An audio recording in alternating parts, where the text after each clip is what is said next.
What's up everybody, my name is Stefan and I am going to be talking to you today about what kind of gear you need to start your YouTube channel. Now, once you've determined what it is that you want to film or take videos of, that's going to have a big impact on what kind of camera you choose. So the first thing that we would talk about, number one, is what kind of camera. If you don't have a big budget, I'm pretty sure you probably have either an iPhone or a Samsung in your pocket. Those things have the amazing capability of taking very high quality video and very high quality sound if used correctly.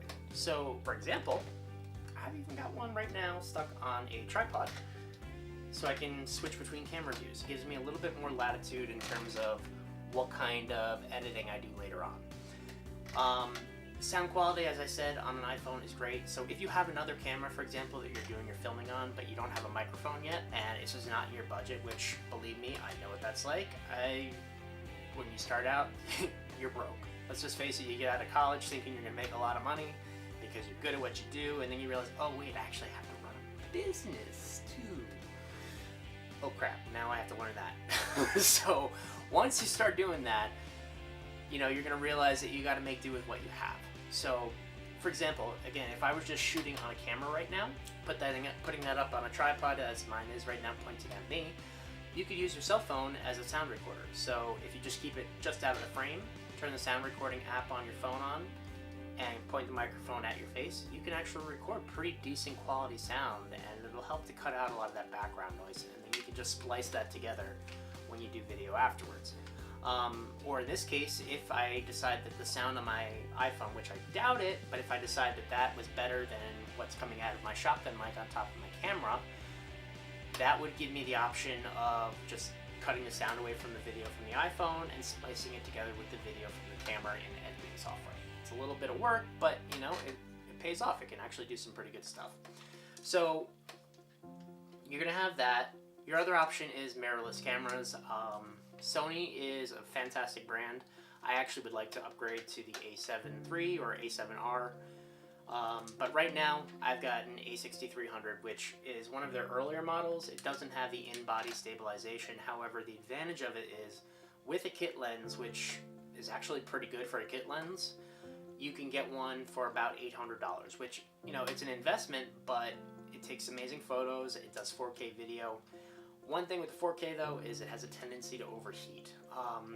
I wouldn't recommend shooting video on a Fujifilm necessarily. They're more geared towards photography, I find. Maybe the newer models aren't. I just know that I recently bought a Fujifilm and I ended up trading it in and buying a gimbal with what I got in return, because for video it didn't really cut it. The other option is SLR cameras. So I'm actually, as my main camera for the shoot right now, I am filming on a Canon 6D Mark II with a 24-105 lens. And on top of it, I have a shotgun mic, which is literally, it looks like basically a tube with a foam sock on it. Sometimes it has like a fluffy ball around it to protect it if you're outside from wind. And I have that plugged directly into the camera. Another option that you could do just for creative stuff, or if you want to have an extra view or do some, you know, kind of neat little views, is using your GoPro or whatever kind of sports camera you have. There's also 360 cameras. These kind of cameras are more for, you know, you don't need to have them, but they are a good option to have. You can use it to do some pretty neat stuff. One of my favorite things I did with the GoPro is I literally put it in a glass of water and have my nephew just like chug the glass of water until it just went gook and knocked against his teeth. It's, you know, it's cute. I mean, I'm not going to be using it for professional client, but it's pretty funny actually. Number two, sound. This is a big one, guys. Almost bigger than what camera you use, because if your video sound is crap, no one will watch it for more than 5 seconds. Because it's like when somebody scratches their nails along the chalkboard, the entire room just goes, just stop. It's torture. It's torture. And they're not gonna watch a long video if the sound is just crap. So things that you want to look at is a shotgun mic. It basically attaches right to the top of your camera. It looks like a tube, and it has like a foam sock on it or a fluffy, furry one to block out wind noise. That is what I'm actually using right now on my main camera. Is I have a shotgun mic pointed directly at me, and I'm sitting about 2.5 feet away from the camera, so the sound quality should be pretty good. You can use your in-camera mic if you want to scare people away, or if you absolutely are in a bind, all of your equipment failed, you have nothing else, then yeah, use it, but don't expect it to be a miracle, because it's going to hear everything, including your hand rubbing against the camera and you clicking on the dials. If you have your autofocus on, which I don't recommend while filming stationary thing like this, you're actually going to hear all the little motors inside your lens clicking and adjusting to track your subject. So try not to use the in-camera mic, it's a waste of your time. That being said, I will say that the microphone inside the GoPro, as I mentioned before, is actually quite good. In terms of taking great video, that part is already down, but the microphone in it, I was surprised at how clearly it picks things up. But it's not going to be the same as if you have like a shotgun or like a lavalier mic, which is the other option. So lavalier mic literally clips to your shirt right around here, pointed at you. The only reason I'm not using this one right now is because I can't find the dongle to plug it into my iPhone, which I would then use right now as my sound recorder because I'm saving up to buy a better recording device. From all the people that I work with in the film industry, they all recommend getting an H1N1 Zoom to start with. They're about $100, but like I said before, you work with what budget you have. You can get one of these for about $20. You can get them on Amazon, YouTube. I think you can get them in Best Buy, but they're a little more expensive. They're about. Another option is using your cell phone again. Now I'm shooting this on my main camera, but I could put my cell phone just outside of frame or in my pocket pointed at me, and that would pick up a pretty clear audio, and then I can just splice the two together in post-production. Storage. What are you going to be storing your media on? Every camera, every phone, everything these days that is digital. Before it used to be film, now it's a storage device. So in this case, it's going to be on my camera, an SD card. These are very small. In fact, this one actually has a micro SD card into it, which you can take out, and that one will go into the GoPro that I'm actually shooting with as well. They're very easy to lose, so I recommend getting some kind of carrying case. like a card wallet or something like that keeps it dry, keeps it safe. It also keeps it organized. Well, mostly organized. Because if you don't do that, you're going to have these things rattling around in your pocket, getting damaged. They're going to fall into the corner of your bag.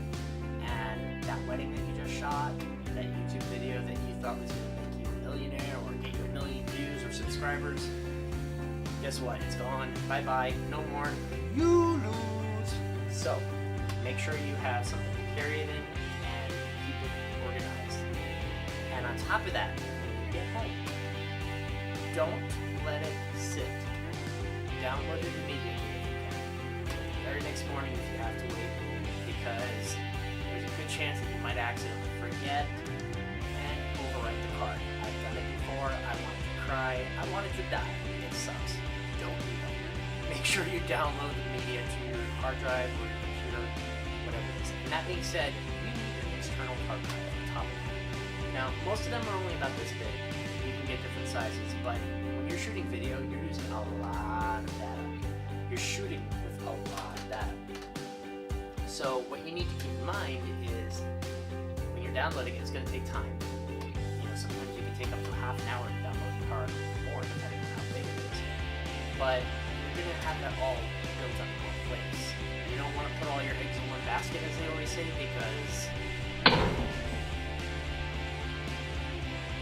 your hard drive is just going to say, screw you, I don't want to work anymore, and then you're having a panic attack. Because, speaking from experience, that happened to me last year, and it was agonizing trying to recover the files, which thankfully I was able to recover most of them, not all of them. Don't mess around with it. They are expensive. Most drives range between $50 to $300. You need to back up your backups because they don't last forever. So once a drive is full, I would recommend, if you can, save up the money, get another drive of the same size, and copy it.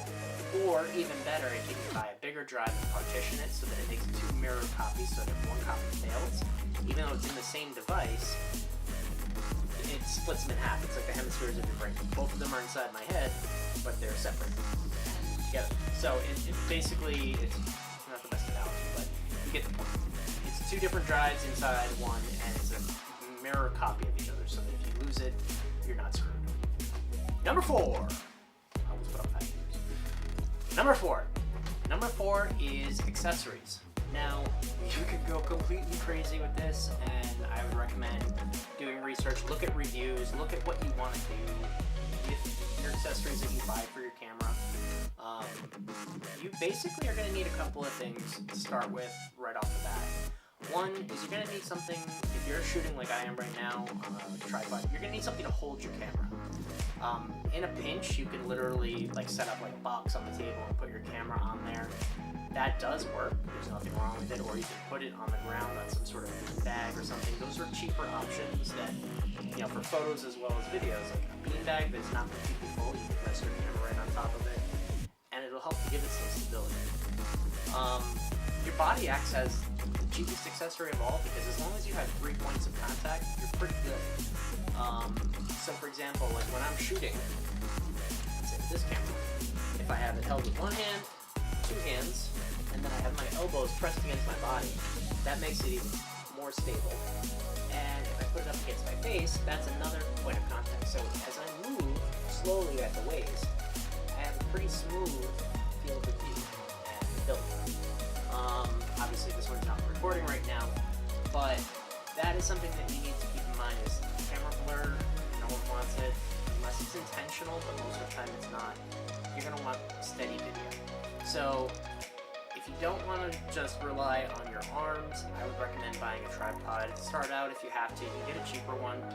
I would recommend getting one that is sturdy, can hold the weight of your camera, make sure that it meets requirements to hold your camera, because if your camera's too heavy, your camera's going down, baby, and it's gonna die. You don't want that to happen. Make sure it's strong enough to hold your camera, and if you can, get one that's light, because you don't want one that's gonna be solid chunk of metal that you have to lug around in the bag, because trust me, that's what I have right now, and even though it's a great tripod, it sucks carrying it around. It's heavy. No one wants to deal with that.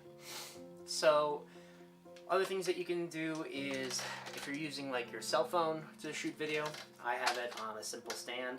Thank you, Elena, by the way. Elena Rara got me this last year when I was at a conference doing photos and video for her in Ohio. But this little guy is actually pretty good. I have my phone set up on it. If you have more time, if you have more of a budget, then a gimbal is going to be your next option. That's basically a motorized stabilizer. It has 3 axes of motors, so that as you're moving around, it keeps everything nice and stable and smooth like butter. Another option would be glide cam if you're doing video. Is that one doesn't require any motors, but you know it's still not cheap. It's going to be $200-300 bucks, but it's a great product. That's actually what came out before all these gimbals and things that people have. What kind of mount are you going to be using? If you're using a GoPro, they have so many different options available in terms of mounting that you can easily waste a lot of money, and that goes with all of these things too. You can waste a lot of money just, you know, using the wrong type of gear. Spare batteries, can't forget those. 5, glass. Now glass, I would say, is something you're going to want to invest in, even more so than your camera body. By glass, I mean lenses. So for example, this beast right here goes on the camera that I'm shooting. It is a 70-200. It is probably about brand new. I think it's about $2,000 or more. Now, this thing is amazing. You know, whenever possible, I love using this because it has a nice compression factor. It zooms from 70 millimeters, which is about kind of like the view we're at right now, all the way up to 200 millimeters, which would probably be something like, you know, this close, or closer. I use this a lot for sporting and things like that, or portraits. The reason I say invest in this over the camera body that you're using is that they update camera bodies over and over and over, and most of the time, you can carry the lens with it and take it and put it on to the next model. Otherwise, they have adapters quite often that you can use. You can even use this lens on my little Sony. If I get the adapter for it, I can plug that right in, and then I just have like this beast. But it's gonna crop out some of the image just because the sensor size on here is smaller than the sensor in my full frame DSLR. Been using it for 10 years. It's an amazing piece of equipment, and part of the reason it's so expensive is It's actually got about 9 different lenses inside of this body that are all working together to get the image quality that you need, just like any of the more expensive camera lenses have. In fact, I have insurance on my lenses and my cameras because as a working photographer, sometimes things happen, gravity happens, boom, break, ouch, cry, it sucks. But because I have insurance, luckily I was able to get it replaced with a new one. So I took the old one, which I couldn't sell because it was basically useless at that point, and I dissected it to see what was it made up of. The very front element of that lens is huge. I mean, look at this sucker. It's a big old lens, and that thing weighs probably a good, I don't know, 4 or 5 ounces of solid polished glass, and that's only one of the lenses. There's this whole lens compartment inside of it as well, which has a good 2 or 3 lenses built into it. And then there's another lens built into the back, right by the aperture control, which I have to say is pretty cool to play with. Sorry, being silly, but it is pretty cool. You're gonna want to invest in glass. What kind of glass can you get? Most cameras these days, if you're buying a DSLR, is gonna come with a kit lens. Start off with that if you have to. There's nothing wrong with it. With my Sony, I use a kit lens. You can buy a nifty 50 for most of the exchangeable lens cameras these days, and they're usually at a pretty reasonable rate, anywhere from $80 to $200 or $300 depending on what it is. You could also buy used. There's nothing wrong with that. KEH is a great source of used lenses and cameras. That's KEH.com. I'm not being sponsored for it, but that's where I actually bought my first camera, and I've actually sold stuff to them as well. So they are a great option online to get really good quality cameras. Otherwise, I quite often just go through B&H Photo because I may not get a deal like I get on Amazon, but I know what I'm getting, and I know that it's coming from a reputable supplier. So if you have another camera store near you that you trust and you know, by all means go to them. So, number 6. 6 is light. And light is pretty important, but you don't have to spend a ton of money on it right off the bat. Right now, I'm using 2 sources of light for this. I have this window next to me, which is giving me a pretty bright actually right now, because the sun's actually, like, it's a cloudy day, but it's a bright cloudy day. So you have window light, which is a great option starting out. You can do some amazing stuff with it. And then you have off-camera lighting. So right now I have off-camera a aperture something. I'll fill in the blank afterwards. But off-camera I have a light sitting on a tripod about 8 feet away from me, and that is what's causing the reflection actually, which I don't like in my glasses. But it's helping to fill in this shadow area here, because over here on this side of the frame I actually have a brown cabinet, and behind me I have this kind of reddish background just to change it up a little bit. So that helps to fill in the shadows, and you know, without it, I'll show you what it looks like. That's what we're dealing with. Now if I wanted to make it very moody and dark, you know, okay, but it really doesn't look that good. I recommend using a light if you can. Using lights in the rooms that you have, if you get one that's daylight balanced, even better. If not, try to color correct to match it so that you can actually use it. 7 is editing software. What are you going to edit your video on? Well, in my case, I use 2 programs. One is Adobe Premiere Pro, which is one of the top of the line ones, along with Final Cut Pro. That's also great. I don't have that one yet. Right now I'm just working with what I got. So Premiere Pro is great. It's you can get it through the cloud. You can do a monthly service plan. I think it's like $20 a month through Adobe Creative Cloud. So that's what I use for a lot of editing. But if I'm doing it on the go, and quite often I am on the go because I also